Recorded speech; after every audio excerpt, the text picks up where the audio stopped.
Welcome to the Mark Generation Show. Today we will talk about the St. George Temple, the untold stories of pioneers who through their faith, their sacrifice, and their obedience were able to build this place, the house of God. You are a Mark generation. Made to be better than we are. Later declared of an everlasting salvation. There are hidden heroines and heroes among the Latter-day Saints. Mine eyes have seen the glory of the coming of the Lord. It's 1871, and Brigham Young wants a temple in St. George right now. The Saints had already started construction on the Salt Lake Temple, but due to a few different things, mainly conflict with the federal government, the construction was slow and delayed. What the Saints needed was a place far enough out of the way that they could get it done quickly. St. George would be the perfect place. Anyone who's been to St. George knows that you can't get much further out of the way. And with the heat and it being a desert, I'm surprised anyone ever lived here in the first place. Brigham Young selected a group of people to scout out the area and find possible sites for the temple. They, of course, picked what either you or I would have picked, places that are higher, solid foundation that would have been great. However, the two locations that they decided on, they couldn't decide which one was the best. Brigham Young gets frustrated, and he tells everybody there, get in the wagons, and we'll go find a place.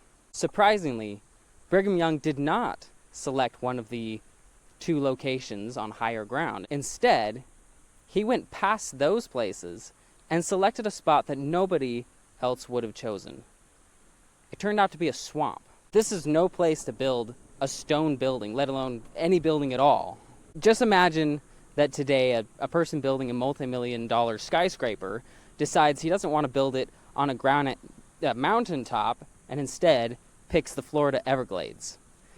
It just didn't make a lot of sense. The men, of course, protested. They told Brigham Young, this is no place to build a building. Our wagons will sink into the mud. Our horses won't be able to walk through it. People won't be able to build on it. Brigham Young could not be moved. In his very blunt way, he said, we will make a foundation. So obediently, the Saints started plowing the area to build the foundation. Unfortunately, it was worse than they had thought. A horse's leg crashed through the surface of the ground, and they found that underneath there was a spring of water. The men were terrified. This was going to be a disaster.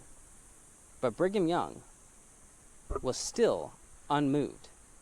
The men tried to convince Brigham Young to move the building at least 12 feet south. Brigham Young firmly refused, and then drops a historical bombshell that was recalled by an 11-year-old boy named David Cannon.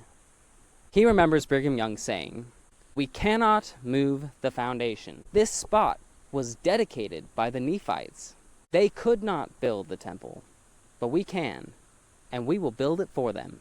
There was a propheticness to Brigham Young, and thankfully the Saints were obedient, despite all of the trials that they ran into. You can also sense an urgency. Brigham Young wanted a temple to be built and completed within his lifetime before he died. The Salt Lake Temple was turning out to be a bigger project than they had anticipated, and I think he knew that it wouldn't be done by the time he passed on. So St. George Temple became something that he invested a lot of time and energy in urging the Saints to complete it. And thankfully, the St. George Temple would be completed before Brigham Young died. But the trials were not over yet. The Saints needed a solution, and thankfully, they were standing on it. The St. George area has no shortage of rock. So they took the black volcanic rock and stuffed it into the mud of this swamp area, creating its own solid bedrock. But don't forget, this is 1871, and they don't have heavy-duty modern machinery that we have today. How are the Saints going to pack the rock firmly enough into the ground? The solution was simple, but also quite surprising. They find an old cannon. Yes, an old cannon that had come from California.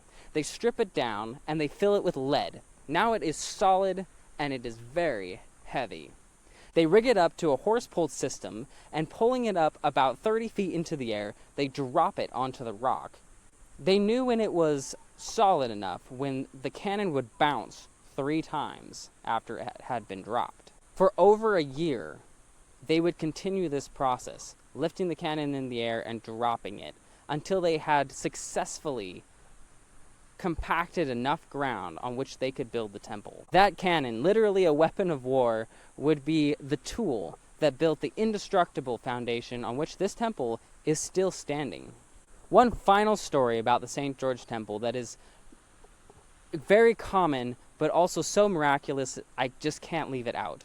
The St. George Temple is finally dedicated in 1877, and Wilford Woodruff would be its first president, the first temple president of this dispensation. There are a lot of firsts, because it's also the first time in Utah that the saints can do proxy work for the dead. Now, what is proxy work? This is where members of the church take the names of people that have died, go to the temple, and perform ordinances such as baptism for them.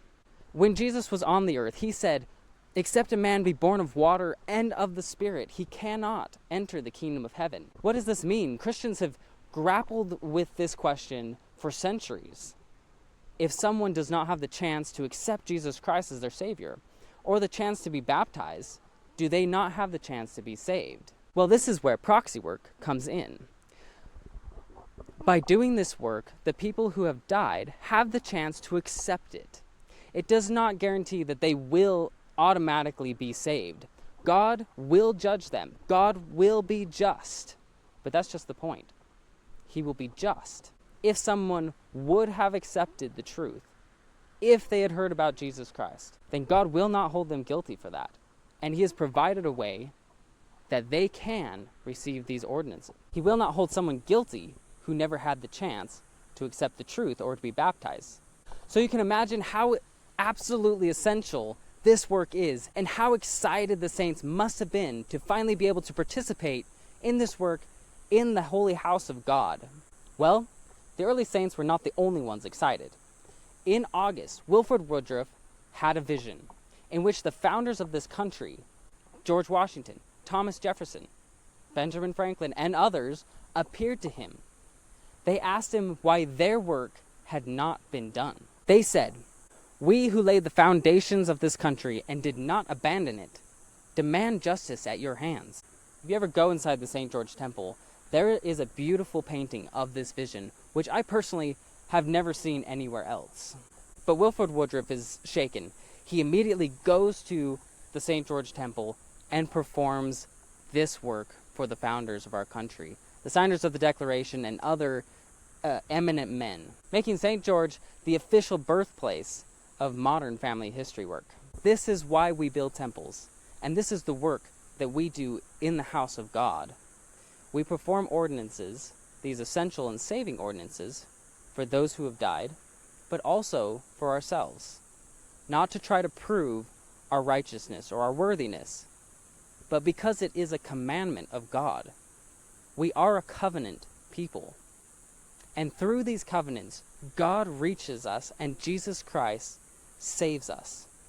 We are saved by Jesus Christ through his atoning sacrifice and by obedience to him. I urge you to go to the temple often. Make it a part of your routine. There is a spirit that is here that will touch your heart. It will help you to come to know who God is. It is his house.